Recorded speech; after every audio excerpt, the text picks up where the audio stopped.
In the words of Chancellor North Wales, greetings and salutations everybody. Oh, this is from a brewery about 2 miles as the crow flies. It's called the Eden Brewery, and boy do their beers live up to their name. And this is one of their special small batch editions. It's the Oakwood series Finest American, because they actually brew it in bourbon barrels that were used for making bourbon. And oh boy, does the bourbon come through in the beer, to the extent that you almost feel like you're drinking actual proper bourbon flavoured beer. It's also quite strong, 6.8% volume, so there's a fair kick in it, but it is absolutely delicious. Quite expensive as well, but you know, it's one of these things you treat yourself to a bottle every now and again. Anyway, oh god, the group builds. Well, we'll get the crash out of the way because there's very, very little to actually tell, because it's pretty much exactly the way it was before. I don't know if I mentioned this in the last video, but one of the things that was, I suppose it was holding me up, was the whole idea of masking the canopy. But thankfully, Edward do a full die-cut mask set for this kit, for the Mirage Hobby Carash, both the upper and lower portions, because that was one of the things I was a wee bit concerned about, was there going to be masks for the lower gun platform thing. But yes, there are, so I can start making headway on that. But the last little while, oh, I tell you what, sincere apologies to everybody. I am so far behind with your videos, it's just not funny anymore. Our little production company, August Pictures, we're starting to get business in. It's still not putting us on a proper paying basis, but I've been doing an awful lot of editing and rendering. I'm talking renderings that are taking, in some cases, up to 2.5 days per file. And there's about 6 of those files in this one job that we've got. So my computer's been kind of tied up with that. If I'm not rendering, I'm editing and blah blah blah. So my sincere apologies, Alex, I mean, I'm so far behind with your videos, I've almost come full circle. But I will make an effort to do what I can to catch up. But anyway, Aaron Newland's group build, the trainer group build, there comes a point in a model's construction life when you just say, that's it, I'm done. It's finished only on the basis that I don't think there's anything else I can do to it. The little Seabell SI202C Hummel, this little thing. I'm going to call it done. I'm not, well, it's just one of those kits that it was a struggle. Again, that kind of comes across negative, but it's not, because it's, I mean, I'm still way down in terms of where I want to be in with my modelling abilities, so I've still got tons to learn, and building little kits like this is a great way to learn things, because there were so many different disciplines in this little kit. But it just really felt like it was fighting me at every stage. But for example, this wing, the starboard wing, I mean, it looks okay. Oh, you know the whole thing in modelling terms, that the 3-foot rule, you know, you'll see, you know, you're at a show and you'll see a model on a tail and you think, well, that looks nice, and then when you get close to it, it's like, oh. 3 mile rule. In fact, here's a picture of it. Yeah, this wing here, this caused me more problems than probably the canopy. Because I used Alclad, and as I said in the last video or so, your surface finish has to be immaculate. Somehow, some way, a hair found its way into the Alclad here. So when I peeled it off, you're left with this little hair-shaped gap.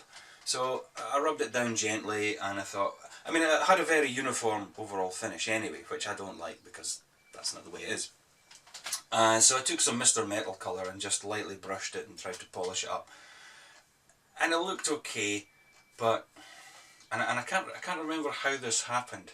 Oh yeah, that's a whole chain of events here. I wasn't too happy with it, so I thought, you know what, I'm just going to strip back the tip of the wing, reprime it, re-alclad it, and try and blend it in as best I can. So I masked off very carefully, because the decals, one of the things I was worried about these decals is that I noticed on the sheet that they are so thin you can't even feel them. Ultra thin. And again, with Alclad being such a uniform surface finish, I was a little bit worried that you would see the carrier film.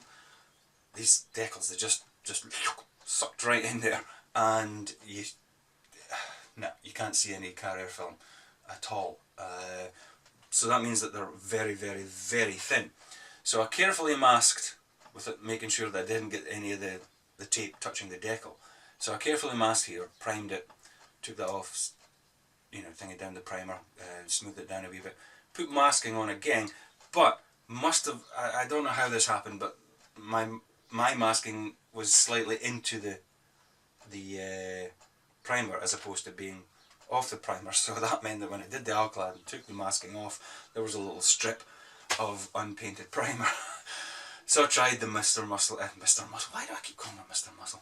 The Mr. Metal colour, and I completely screwed that up. If the masking tape actually did catch the edge of the carrier film, and when I pulled this, and I'm talking about like a 1mm strip of tape here, just tiny little bit, was enough just to pull some of the decal off. So I then took more tape to try and mask around the decal, to paint the decal by hand, or touch up the decal. And at the end of the day, it was something that looked like that, but on close inspection it just looked absolutely appalling. So I made the decision, strip the entire wing, prime it, smooth it down, because with the Alclad primer it leaves a slight rough finish, so you have to get it nice and smooth for the Alclad. Re-Alcladded it, and because the lettering is actually quite simple, there's not an awful lot of curves, just a few tiny little curves on the B, cut my own mask and painted it myself. Now, it's okay that the angled part of the end is maybe just a little bit too thin, but unless I told you that, you probably wouldn't have noticed.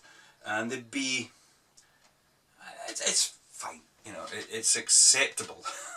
It's not going to win any prizes, not that I would ever be putting it into a competition anyway, but, and the area around the canopy is still, it's better than it was before. As you can see, I was actually able to save the canopy, keep that canopy on, and cut the door, which worked surprisingly well, although it did dislodge the canopy in a few places, which meant filling and sanding and repainting. But it is what it is. To be honest, as I say, I don't think that I can do anything with anything more to it that would improve it, other than completely start again on it. Not with my skill set anyway. I did lower the stabiliser at the back and offset the rudder a little bit just to give it a wee bit of interest. I was a wee bit concerned about the Slovakian marking on the blue on the rudder being white, and knowing that the decals were so thin, I was worried about the colour density, but it was fine, absolutely perfect. So there we go, better late than never. The Siebel SI202 Hummel for Aaron Newland's trainer group build. The crash I've still got up until June or July, I think so. But and I've also finished the Thunderbolt. Well, when I say I've finished the Thunderbolt, I've still to stick the propeller on. The Thunderbolt that I was doing for Sam Magazine. So I've submitted both the Codron and that little Chinese trainer. So fingers crossed there that they might appear in print someday somewhere. So now that the Thunderbolt's finished, I'll be able to get that away as well. And oh yeah, I'm trying where possible to get out of my comfort zone, which is World War II propeller driven aircraft. I've done the X-Wing, I did the little truck. I've also got a product review coming up on another truck shortly. That'll probably be in the next video. But one of our, the fun little competition nights we have at the club, one of the themes coming up is transport. And when I was in Hobbycraft in Dundee just recently, I saw the Revell 1/450th scale Boeing 747. So I thought, you know what the hell? Let's see what we can do with it. So I got this thing. Quite a rough kit in terms of tooling, and certainly at that scale you can't really afford to have too many sort of defects, because they would obviously be exaggerated. And it had a lot, it was all raised panel lines. with these kind of weird window shapes down, which wouldn't have matched up with the decal windows anyway. And the engines, the Rolls-Royce engines, were just basically solid stubs.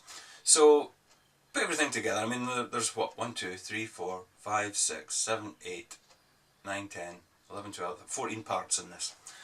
Stuck it all together, sanded everything down to within an inch of its life. I've coated it in Mr. Surfacer 1200, which is gorgeous.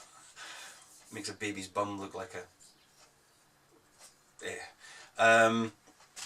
and I've done a little bit of tweaking. Namely the engines. Because they were solid, I drilled the intakes, put a little disc with a little dome in it to sort of replicate the turbofan, and at the back as well I drilled them out and put little cones to represent the exhaust cones.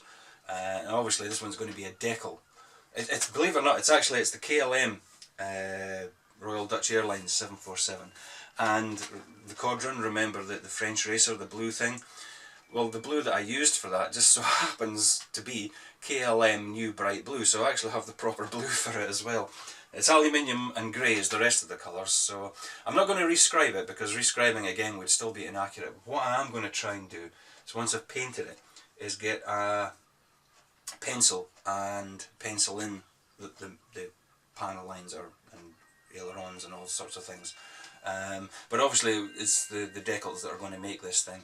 I'm not obviously going to try and put glass or any kind of canopies at this scale, but unfortunately my decal sheet, when I opened it, I don't know if you'll be able to see this, it's all smudged on the end there. So I've written to Revell Germany, and they're sending up, sending over a new set. But that's what it's going to look like. So you know what, and you know what else I really fancy, and I think I've asked the wife so I can get it for my wedding anniversary. It's the Mini Art German tram, the 1/35th scale German tram. 625 parts this thing has, but I really quite fancy that. So I'm trying to diversify a little bit instead of sticking with World War II props all the time. Just shake things up a bit. But anyway, there we go. Hope you're all well, and I shall see you shortly. As I say, I've got a product review to do. I think that's probably the first product review I've actually done, and so I shall see you then. Toodaloo.